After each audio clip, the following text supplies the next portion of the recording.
Hi everyone, I am Monica. Welcome back to my channel Erukar. So in this video we'll be going through a small topic called Vortex Flow.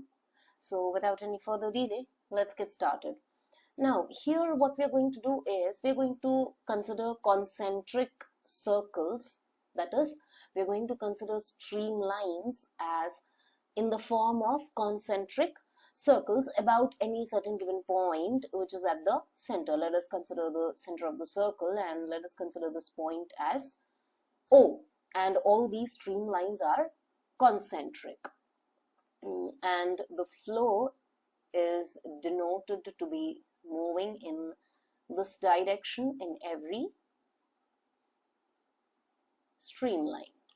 Let the velocity along any circular streamline. So we are considering that the velocity along any particular streamline, any circular streamline is constant, but from one streamline to another it is varying with one another, and it is varying in the form such that it is varying inversely with distance common from the center. So such a flow where we find this kind of variation in velocity, we name it as a vortex flow. So let us examine this figure carefully. Let us say this is my R and this would be my V theta.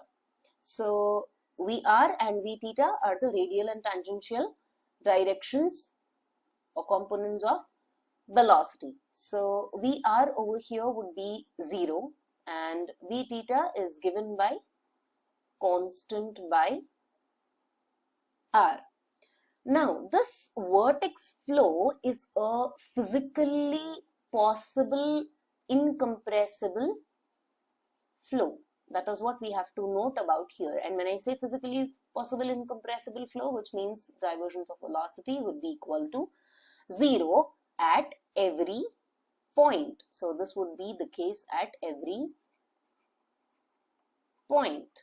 And what is the second thing that we have to note? That vortex flow is an irrotational flow. So now, as discussed in our previous videos, the moment I say irrotational flow, the mathematical notation that comes to your mind would be the curl of velocity is 0 at every point. But in case of vortex flow, it is irrotational at every point except at the origin, except for the origin. This case is for the vortex flow. So now from definition of vortex flow, we can write V theta is equal to constant by R, as we have written over here. I can write it as C by R. Let us say this is our equation 1. Now in order to evaluate this constant C, we will take circulation around a given streamline, the streamline that we have considered over here, the circular streamline R. We will take circulation around that circular streamline. So the circulation is given by, so V theta can be written in forms of circulation as uppercase gamma by 2 pi R. Let us say this is our equation 2. Now, if I compare equation 1 and equation 2, can I write C is equal to minus uppercase gamma by 2 pi upon comparing the two equations? So I get the constant in terms of circulation.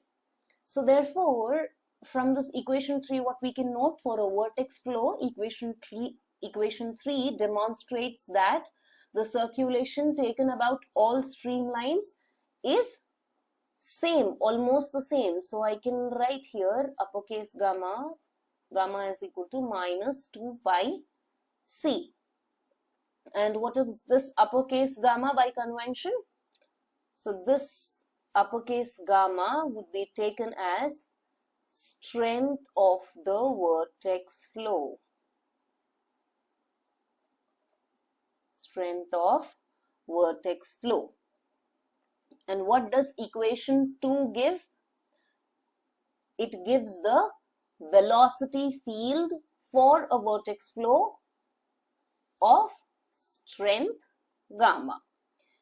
So now from equation 2 we can see that V theta is negative. So when circulation is positive, a vortex of positive strength rotates in clockwise direction.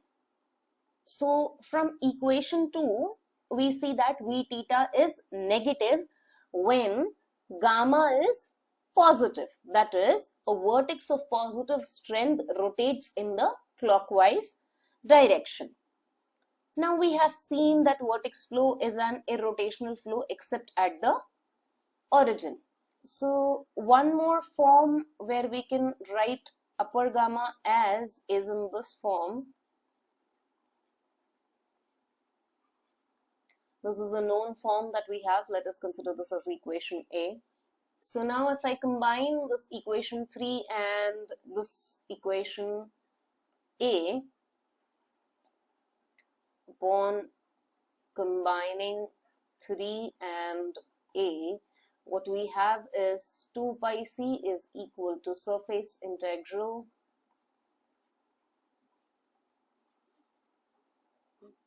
let us say this is our equation 4.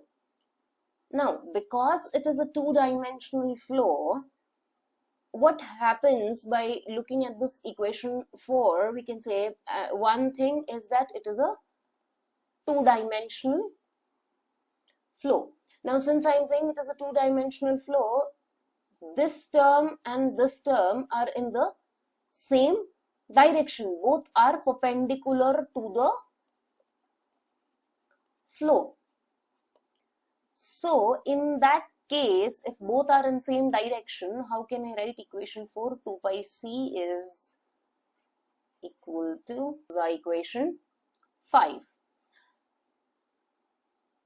Now, in equation 5, the surface integral is taken over circular area inside the streamline, along which the circulation minus 2 pi c is evaluated.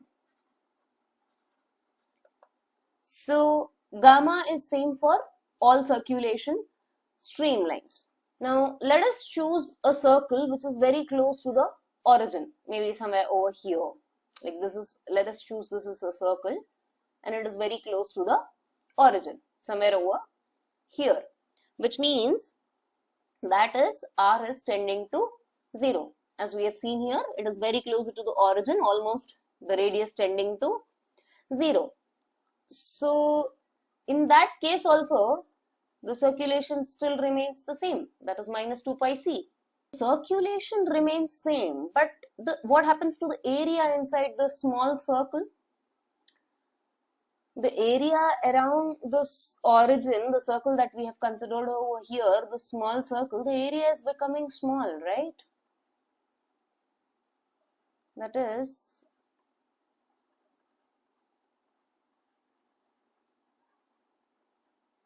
the area is becoming small. Mathematically, I can write it in this form. Let us say this is our equation 6. Now, if I combine equation 5 and equation 6, wherein my R is tending to 0, in the limit R tends to 0, what do we get? I can write it in this form. Now, if we look at this equation 7 carefully, if I say R tends to 0, which means my ds is almost tending to 0.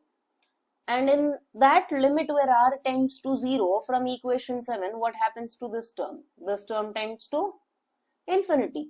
So what is the conclusion that we get from this equation? That vortex flow is irrotational everywhere except at the point where R is equal to 0, where vorticity is infinite. Therefore, the origin R is equal to 0 is a singular point in the flow field. Along with source, sink, and doublet, vortex is also a flow that contains singularity. So what we will do here is we will interpret the singularity itself, that is the point O, which is considered over here in the figure that we have considered, the point O to be a point vortex, which induces about it the circular vortex flow. Okay, as we have seen over here, it is inducing a circular vortex flow around itself. In that case, in that singularity, if I'm considering, how can I write the velocity potential for this vortex flow? It will be given by dou phi by dou r, which is equal to Vr equal to 0, which we have already seen. Let us say this is 8a. Then we have 1 by r dou phi by dou theta, which is equal to V theta, which we have got as gamma by 2 pi r. Let us say this is our 8b. Now, if I integrate both these equations, integrating 8a and 8b, so that gives me a value of phi, which is given by minus gamma by 2 pi theta. Okay, so let us say this is our equation 9. This equation 9, what we have got is the velocity potential for the vortex flow. If I want to consider a stream function, that is psi, how can I write? For psi, 1 by r, I have 1 by r into dou psi by dou theta, which is equal to Vr, which is equal to 0. Then we have minus dou psi by dou r, which is equal to V theta, which is equal to minus gamma by 2 pi r. Let us say this is 10a and this is 10b. Okay, so if we integrate these equations 10a and 10b, integrating 10a and 10b, so upon integration we get psi is equal to gamma by 2 pi r ln r. So this is the stream function for the vortex flow. This is your stream function and this is the velocity potential.